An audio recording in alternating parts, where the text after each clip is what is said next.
ও আমার ভাইরা গো, ও আমার বন্ধুরা গো, আমি আপনাদেরকে আজকে দেখাবো কি করে আমরা বান্দরবন লামা মিরিঞ্জা ভ্যালিতে গিয়েছিলাম। প্রথমে প্রথমে আমরা একটা বাসে উঠা পড়ি যাত্রাবাড়ি থেকে। এখান থেকে উঠার পরে আমাদেরকে বাস নিয়ে চলছে কুমিল্লা। কুমিল্লাতে যাত্রা বিরতি দেওয়ার পরে হালকা কিছু নাস্তা পানি করার পরে হাই হাই বাস চলে গেল একেবারে চান্দিনা।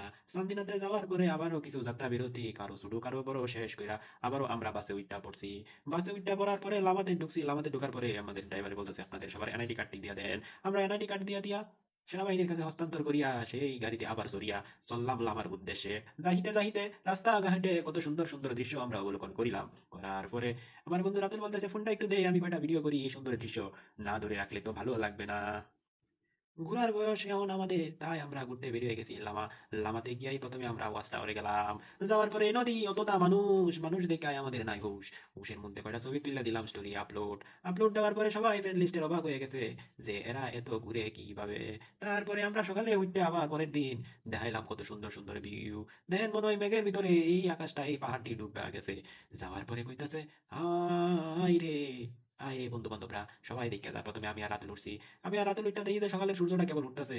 উঠার সাথে সাথে আমরা এই যে দেখুন কি সুন্দর করে সূর্যটা উঠতেছে। উঠার পরে সবাই রে ডেকে ডুকে আমরা তুলছি। তুলছি তো না ভুলটা করছি। তারপরে একের পর একজন আসতেছে। আইসা আইসা কইতাছে যে আমারে একটা দুইটা ছবি উড়াইয়া দেই, কভার পিকচার, প্রোফাইল পিকচার দেওয়ানের লাগিয়া। এই পরে আমরা কইতাছি, এ রে এদেরকে তো ডাক দিয়ে আমরা ভুল করছি নিজেরা। প্রথমে ছবি উড়াইতেছিলাম, এটাই তো ভালো ছিল। সুতরাং আপনারা যারা যাবেন প্রথমে এই নিজেরা ছবি তুললে আফিত এটা মিলায় এরপরে বন্ধু বান্ধবরা ঘুমেতে উড়াইবেন। না হইলে কিন্তু আপনার ছবি তোলার 12টার ঘরও 13টা বাজায়া দিব।